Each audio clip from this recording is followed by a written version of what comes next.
All right, good evening, everyone. For the first few minutes, I'm going to just do a quick spiel over a few things before we actually dive into tonight's live session. Tonight's live session is going to be a little bit different than some of the other live sessions that I've done in the past. Sometimes these live sessions have been a mixed bag of topics, whether it be word problems or equations or percent things. But tonight, this is actually a math topic that doesn't really require a lot of math per se. And what do I mean by that? When we're dealing with math, we're thinking numbers and equations and percentages and all that stuff. That's not the case for tonight, but these types of questions, you will very likely see some of these on the math portion of the TEAS test. So that's what tonight's session is about, specifically the relationship between variables, part one. And maybe going forward, I don't know if some of y'all are testing real soon, then this new way that I'm going to be doing live sessions is going to be not as beneficial, but that does not mean anything. The live session playlist that I have over on YouTube, that playlist right there is for my TEAS live session. And what I recommend that you all do, definitely, this is worth watching. You can watch in any order that you want. And the most recent one that I did, I uploaded this around a month ago, TEAS live session number 18. And that was a mixed bag. We did pie graphs, equations, geometry, dimensional analysis. So it was like a whole bunch of different topics. And you can watch like live session 18, then 17, then 16. I know there's some other videos scattered in here for your benefit. But you can watch these in any order, but my recommendation to you all is watch the newer ones. Watch like 18 first, and then maybe go backwards, 17, 16, 15. But nonetheless, that's the live session playlist. So bookmark that. Now take a second, check out some of these. My TEAS Math website. A lot of people go to YouTube to watch my videos, but check out that green QR code right there. Go ahead and snap that one real quick. www.bcraftmath.com/ATITs. That has all of my TEAS stuff. That green one has everything I have available for the TEAS. Videos, practice tests, tons of free resources. If you want some private tutoring, this light blue one, that has all of my tutoring information. I do have a TEAS Math workbook. And with the workbook, this includes videos that you cannot find on YouTube. So you get the TEAS Math workbook. This is exactly what it looks like through the customer portal. Basically, when you purchase it, you get access to this. You can download the workbook. It downloads fairly quickly, as you can see right there. And then what you can do within the workbook, there are tons of problems. And what you also get, these are videos that are not on YouTube. Over 5 hours of videos that you can access right there. And these are not on YouTube, so you can play through that. But what that really does, that is a great last minute push. And what that covers, if I go to the table of contents, you can access or navigate the workbook. I can go anywhere randomly within the workbook itself, tap in the top right hand corner, and it jumps right back to the table of contents. Definitely read over the first few pages, because I get questions from students all the time asking, how do I do this? How do I do that? And right there, FAQs, that will show you pretty much how to use the workbook. Now, the videos that you get with the workbook cover all 100 questions in this overview right here. The multiple choice and fill in the blank overview. I have had so many students tell me that this is the main thing they used in the workbook. The multiple choice and fill in the blank overview. This right here has 100 questions, multiple choice questions, fill in the blank questions. And with this, all 100 of these questions right there, 100, all 100 of those, you get access to the video solutions when you get the workbook. But with all that set aside, you actually have the answers in the workbook too. So if you don't want to go and watch the video and you just want to check your answers real quick, there is an entire workbook solutions section, and there's the solutions right there. Multiple choice and fill in the blank overview solutions. And you can see every single problem has an answer, and then it also has an explanation. It's not just an answer with no explanation. It'll tell you where to look at in the workbook for similar problems. It includes links to videos that I do have on YouTube. It's a fantastic resource. I have spent a lot of time on this over the years, and it includes free updates. There's no expiration. once you get it, you have access to it. It's not going anywhere. So that's a quick overview of the workbook. And to purchase that, use that yellow QR code right there. The TEAS Math Online Review. So this right here, what I recommend you do, try the free sample first. I have a free sample that you can try. It has 10 questions. It's a free sample. And here's what's cool about this. The actual full review has over or nearly 200 questions. This is just 10 questions. And you can check them and you get an explanation to the problem. And guess what? You get a video solution to that exact question. This one right here, the length of a rectangle, blah, blah, blah. There's the full video solution to that exact problem. So that's what you get with the online review. So this is not a workbook. This is something that you can log into, and it's a question bank essentially. But those are the two things that I do have that are not free outside of tutoring. But again, that green QR code, tons of free resources. So, that right there, green, I like to say that one right there, it doesn't cost you a dime, just your time. So that right there, make use of it. If you're not in the Facebook group, join the Facebook group and email newsletter. You can join that for free. And basically about once a week or every other week, I send out emails with updates, new videos, all that good stuff. So tonight, part one is going to strictly talk about positive versus negative relationships. Part two at a later date is when we'll start talking about independent versus dependent variables. And I chose to do this live session on the relationship between two variables because I do have videos on this, but I don't have as many videos on this as I do, say, word problems or equations or geometry. I have a ton of videos on all those topics, but you're still going to be tested on it. Before we jump into the first problem, so this topic, the relationship between two variables. Well, what the heck is a variable? Now, in algebra, we think of a variable as X, A, B, W, etc. We think of it as a letter. And that's in algebra. We typically solve equations for a variable. That is not the case for tonight. So I'm talking about a different type of variable. I'm not talking about A, B, C, D, X, Y, Z anymore. For tonight, variables are anything that can have a value that varies. This is what I'm going to be talking about tonight. Variables are anything that can have a value, and that value can vary, hence the word variable. Examples. We use variables all the time. Your paycheck.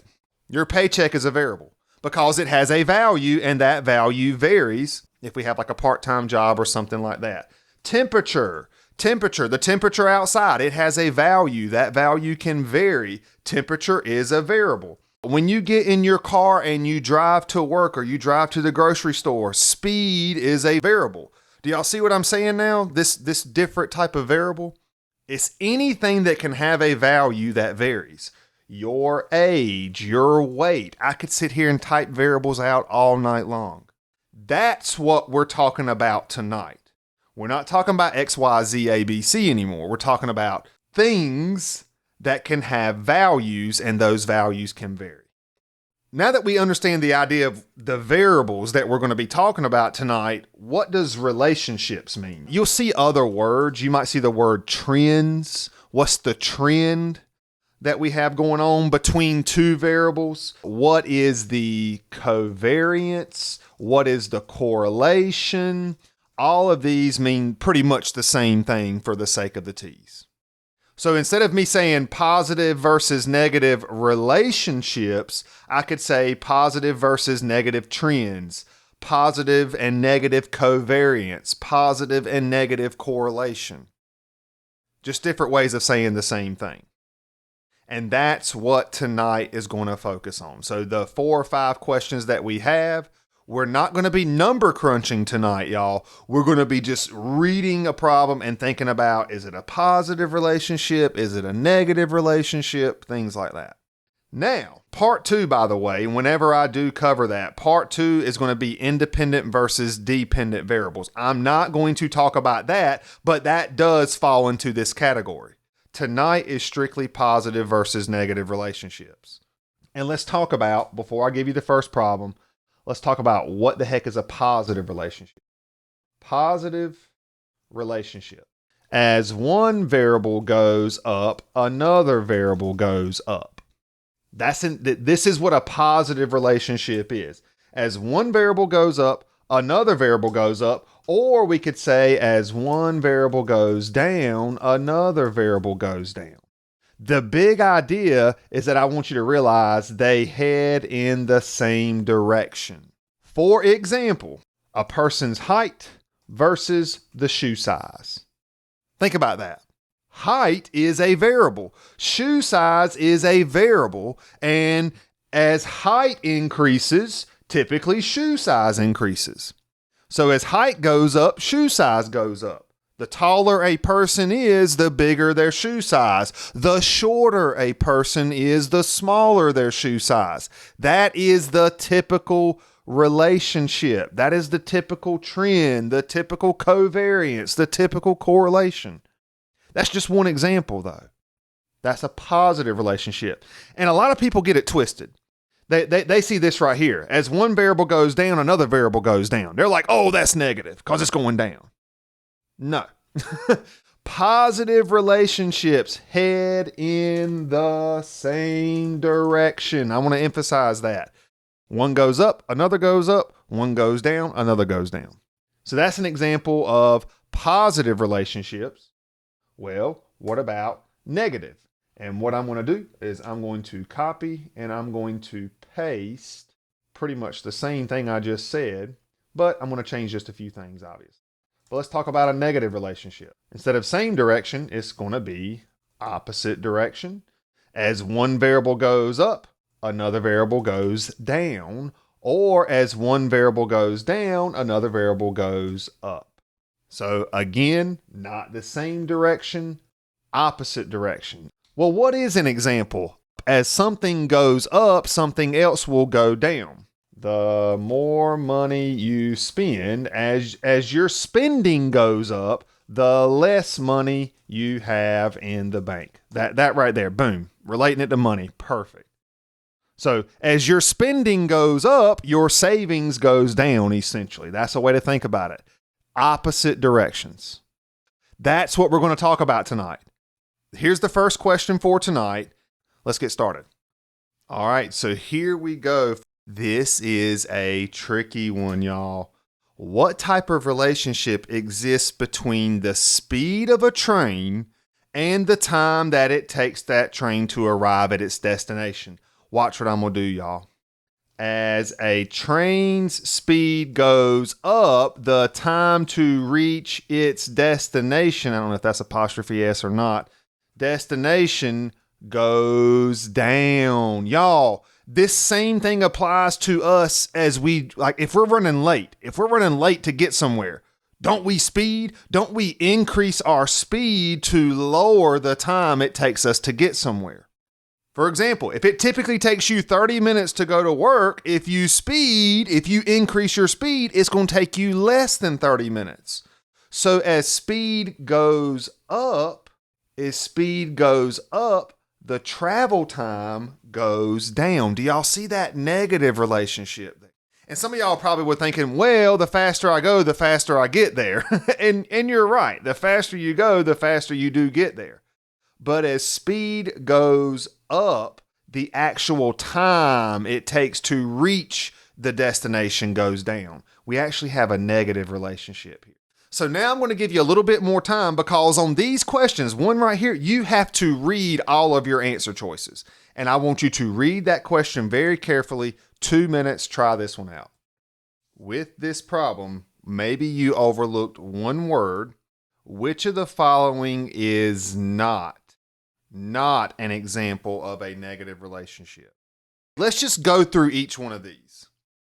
The more time you spend watching TV before a big test. So if you spend time as time goes up, your test grade will likely go down. So this is a negative relationship. As your TV time goes up, your test grade will likely go down. This is a negative relationship. We're trying to find which one is not an example. All right, let's check this one out. Coat sales will drop. Coat sales will go down as the temperature increases. Coat sales will go down as the temperature goes up. Think about that. You know, if it's hot outside, a clothing store is not going to sell a lot of coats. This is a negative relationship. Y'all, we're trying to find which one is not a negative relationship. Now, C is going to be our correct answer. Let's talk about why.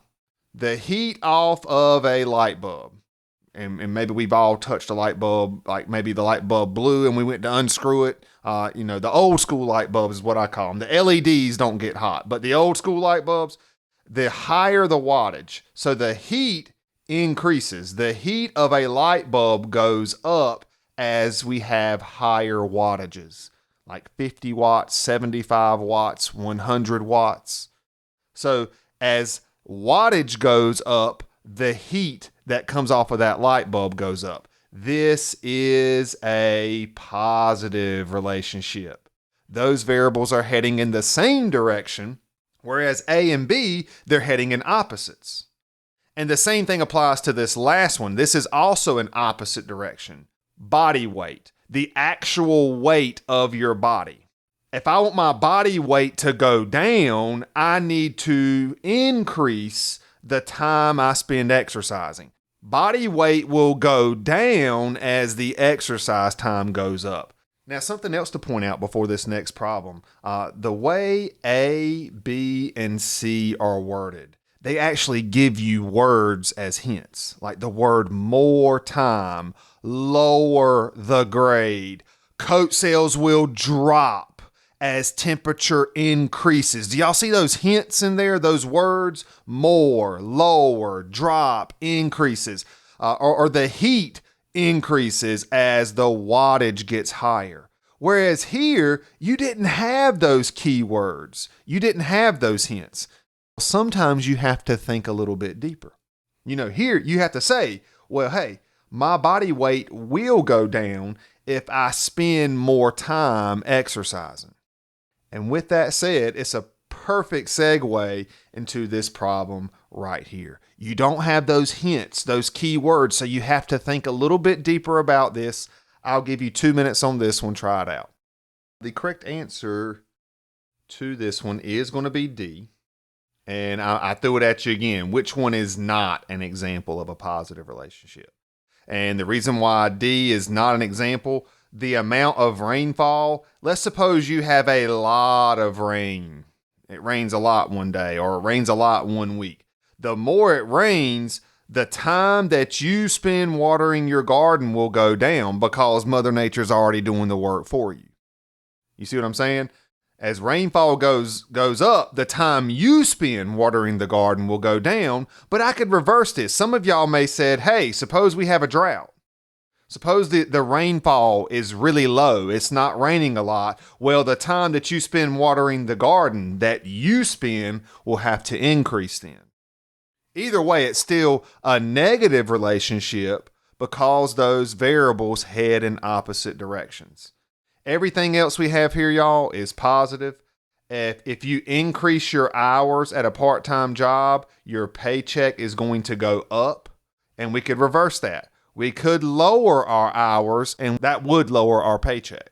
Temperature, outdoor temperature. Let's suppose it's summertime, which it is. As temperature goes up, typically ice cream sales will go up. But again, I could reverse this. I could say as it gets cold outside, ice cream sales will decrease. Typically, that's the typical trend, correlation, relationship.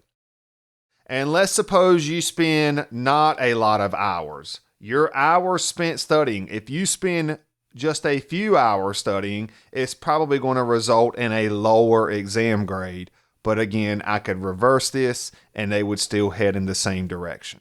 The last two problems we have tonight, these are not going to be words and sentences. You're going to be looking at different ways of displaying these variables. And what do I mean by that? Sometimes you might actually have numbers instead of words, and you have to determine the relationship. Here's our table. So what type of relationship exists in the table below? This is going to be a fast one. 1 minute, try it out. All right, number 4, our correct answer here is actually going to be A. It's a positive relationship. And you may be thinking, what? Well, now over here, do we agree that we're going from 4 to 10 to 11 to 23?